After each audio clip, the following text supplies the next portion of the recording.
Hello everyone, आज हम देखने वाले हैं मैट्रिक्स मल्टीप्लिकेशन। दो मैट्रिक्स का मल्टीप्लिकेशन कैसे होता है। कोई भी दो मैट्रिक्स का मल्टीप्लिकेशन करने के लिए एक फ़र्स्ट रूल है, इसमें आपको पहले ऑर्डर पता होनी चाहिए दोनों मैट्रिक्स की। अब यहाँ पे देखो, हमने ये मैट्रिक्स लिया है ए, यहाँ पे ABCDEFGHI।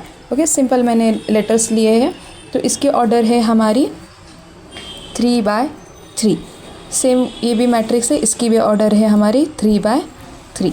तो यहाँ पे मल्टीप्लिकेशन करते वक्त आपको एक चीज़ ध्यान में रखनी है, वो क्या है, तो इसका फर्स्ट रूल है कि दोनों मैट्रिक्स की जो ऑर्डर है वो ऐसे एक के नीचे एक लिखनी है आपको। और अगर आपका ये जो राउंड किया हुआ पार्ट सेम आता है, मतलब यहाँ पे दोनों नंबर्स 3 आ गए, तो दैट मीन्स आपका मल्टीप्लिकेशन हो सकता है और मल्टीप्लिकेशन पॉसिबल है। और जो भी आपका मल्टीप्लिकेशन करने के बाद जो मैट्रिक्स मिलने वाला है आंसर में, उसकी ऑर्डर आपकी जो है वो ये आने वाली है, दैट इज़ 3/3। ये ऑर्डर आपकी होने वाली है आने वाले आंसर्स की। समझ में आया? ये आपका रूल है फर्स्ट, जो मल्टीप्लिकेशन करते वक्त आपको ध्यान में रखना है। तो यहाँ पे आपको क्या करना है, रो, फर्स्ट जो मैट्रिक्स लिखा होता है उसकी रो और सेकेंड जो मैट्रिक्स लिखा होता है उसका कॉलम, इन दोनों का मल्टीप्लिकेशन करना है। तो ये आपका और यहाँ पे आपका ये कॉलम, ये एरो ध्यान में रखो। तो कैसे करना है, A × 1, so that is 1A। Next B × 4, so that is 4B। C × 7, that is 7C। इनकी एडिशन करने के बाद जो भी आंसर आता है ये आपका फर्स्ट एलिमेंट हो गया। ओके, इसी तरह आपको सेकेंड एलिमेंट करना है। एक ही रो जो है वो फिक्स रखनी है, यहाँ पे सिर्फ आपके कॉलम जो है वो चेंज होते हैं। नेक्स्ट है 2A + 5B + 8C, ये आपका थर्ड एलिमेंट है। नेक्स्ट 3A + 6B + 9C, ये आपका थर्ड एलिमेंट है। अभी आपको ये आपकी फर्स्ट रो हो गई। अभी सेकेंड रो के लिए हम क्या करेंगे, सेकेंड रो चूज़ करेंगे। ये रो फिक्स रखनी है आपको, कॉलम जो है वो चेंज करते जाने। 1 × D 1D, then 4 + 4E + 7F। Next 2 × D 2D + 5UE + 8F। Next 3D 3 × D 3D + E × 6, so 6E + F × 9 9F, ये आपका सेकेंड रो है। थर्ड रो के लिए क्या करना है आपको, G, ये G है हमारा, G × 1, so it is 1G। H × 4, so it is 4H + 7I.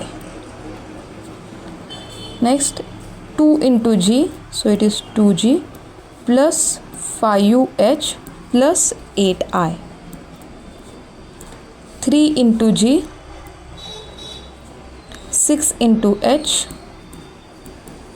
9 × I. Okay, तो इस तरह से आपका जो है मैट्रिक्स मल्टीप्लिकेशन होता है।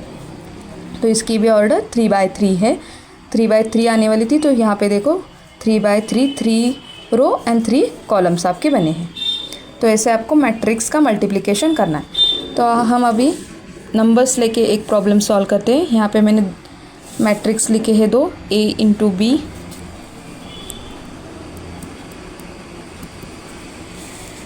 तो क्या करना है यहाँ पे, 1 × 3, so that is 3, 2 × 1 2, 3 × -2, so -6.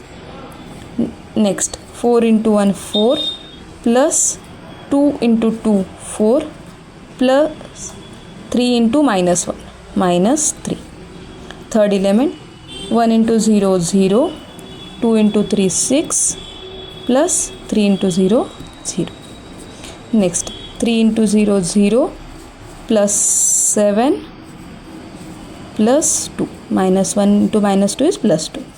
Next second row second column 4 into 0 0, 7 2 ज़ा 14, -1 into -1 +1. Next 0 plus 21, 7 into 3 21 and plus 0, -1 into 0 0. Next 2 into 3 6 plus 0 into 1 0 plus -2 into 1 -2. Next 4 into 2 8, 0 into 2 0, 1 into -1 -1. 2 into 0 0, 3 into 0 0, 1 into 0 0. Okay, तो इसका हम अभी addition करते हैं सभी का. So first है 3 2 + 2 5, 5 - 6 -1, 4 + 4 8, 8 - 3 5, 6 9, 14 + 1 15, 21, 6 - 2 4, 8 - 1 7 एंड दिस इज़ 0. ओके, तो ये हमारा मैट्रिक्स मल्टीप्लिकेशन है. इसी तरह से आप कोई भी नंबर्स लेके आप ट्राई कर सकते हो, कोई भी ऑर्डर का मैट्रिक्स. सिर्फ आपको एक रूल यहाँ पे ध्यान में रखना है कि आपके यहाँ पे जो नंबर्स अगर सेम आ रहे हैं दैट मीन्स आपका मल्टीप्लिकेशन पॉसिबल है. ये रूल क्या है, तो फर्स्ट मैट्रिक्स की कॉलम और सेकेंड मैट्रिक्स का रो ये सेम होना चाहिए. ओके, आप यहाँ ऐसे लिख लेते हो तो आपको आसानी से समझ में आ सकता है. तो अगर आपका ये सेम आता है तो मल्टीप्लिकेशन पॉसिबल है. कोई भी आप नंबर्स लेके आप घर में ट्राई कर सकते हो कि मैट्रिक्स मल्टीप्लिकेशन कैसा होता है. Thank you.